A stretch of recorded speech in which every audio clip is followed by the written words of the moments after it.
Macedonia emerged as a new power in the north as Sparta and Athens drained themselves in never-ending wars. It developed into a military powerhouse under King Philip II, but Alexander, his son, would lead its armies outside Greece. At the age of 20, Alexander united Greece, ended uprisings, and set his sights on the powerful Persian Empire. He led his army into Asia Minor in 334 BC, where the River Granicus would be his first significant test. Alexander's bold and aspirational campaign would permanently alter the course of history. His unstoppable rise is told here. Greece in Antiquity. This untamed region saw notable advancements in philosophy, art, and warfare starting around 500 BC. Its two greatest city-states were Sparta, a harsh militaristic society known for its powerful army, and Athens, a naval power where democracy, art, theater, and philosophy flourished. These two city-states had banded together to repel an invasion by the powerful Persian Empire in 480 BC. A small Greek force consisting of 300 Spartans repelled the massive Persian army for 3 days at the narrow pass of Thermopylae before they were eventually surrounded and killed. The Greek fleet then overcame the Persian navy in the Straits of Salamis. However, they were powerless to stop the Persians from setting fire to the Athenian Acropolis's hallowed temples. The Persians were forced to withdraw their invasion after the Greeks defeated them in a decisive land battle at Plataea the following year. The golden age of classical Greece lasted for the next 50 years. However, growing hostilities between Sparta and Athens, as well as their allies, ultimately resulted in war, entangling the Greek world in decades of destructive conflict. After nearly a century of war, the Greek city-states were worn out and exposed to a new, emerging power to the north. The mountainous kingdom of Macedonia was considered by the sophisticated Greeks for centuries to be a backwater, a Hicksville, and hardly Greek at all. But Macedonia became a powerful military power under King Philip II. His most well-known change was the introduction of the sarissa, an 18-foot pike that is twice as long as a typical Greek spear and is used by skilled infantry fighting in phalanx formation. At the Battle of Cheronea in 338 BC, Philip's army routed the combined Theban and Athenian forces. Philip already controlled the majority of his neighbors through alliance and conquest.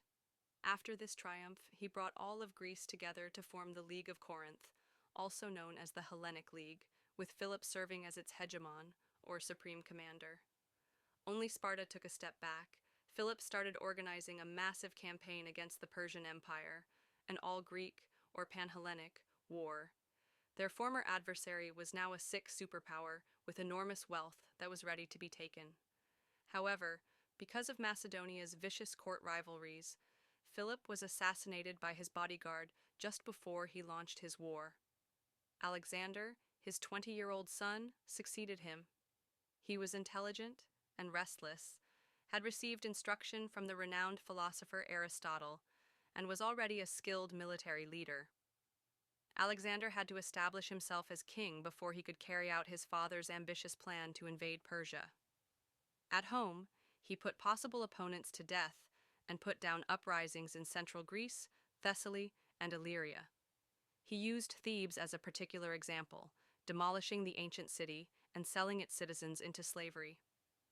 Now prepared to fight the Persian Empire, Alexander led his army into Asia Minor in the spring of 334 BC, crossing the Hellespont.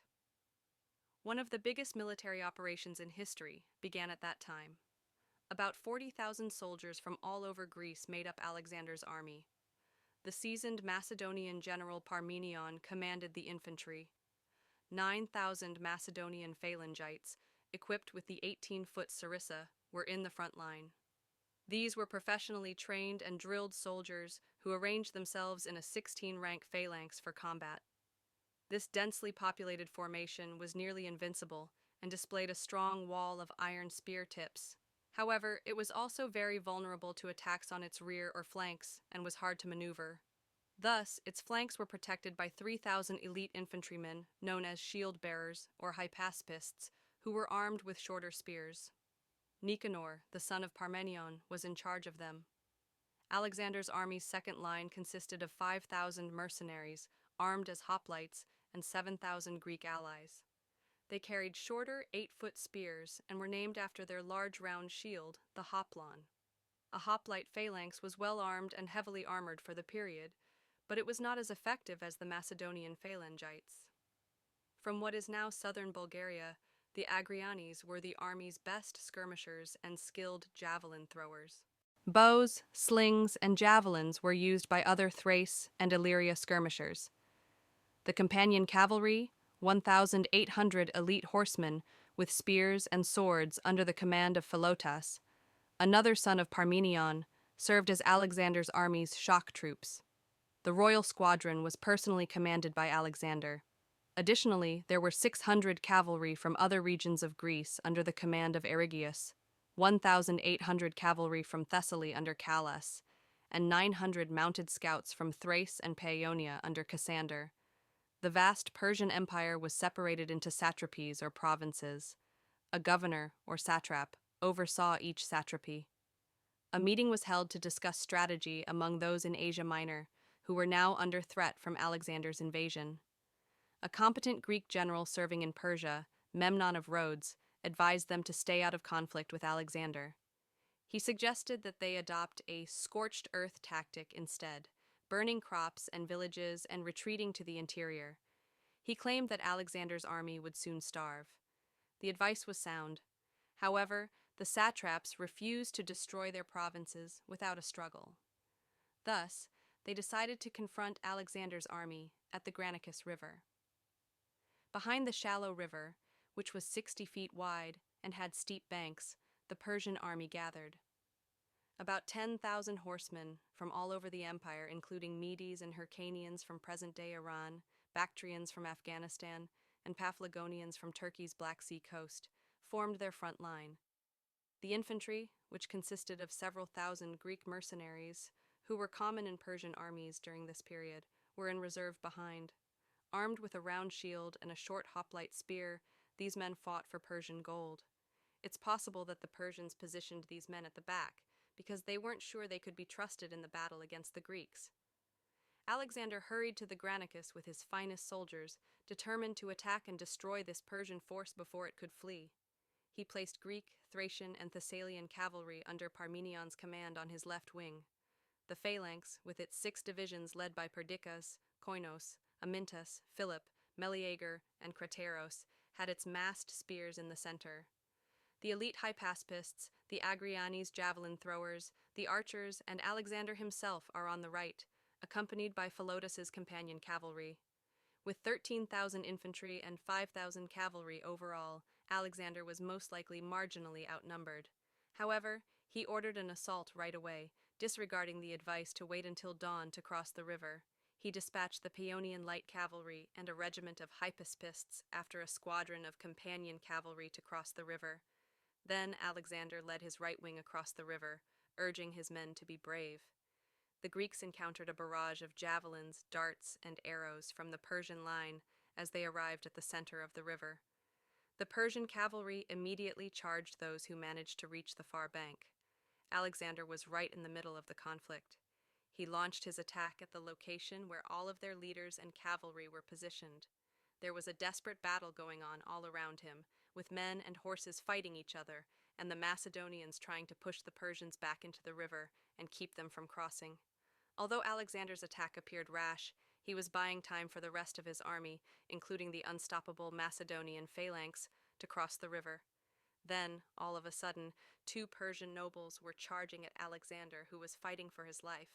Shoelaces rode up to Alexander and used his sword to strike him in the head, severing a portion of his helmet in the process. However, Alexander knocked him down with his lance after the helmet deflected the blow. Spithridates then brandished his sword against the king from behind, but Black Clitus, son of Drapidas, foresaw his move, struck his arm, and severed it completely, sword and all. The Persian cavalry now faced a wall of Macedonian spears, while the Greek army was on the other side of the river.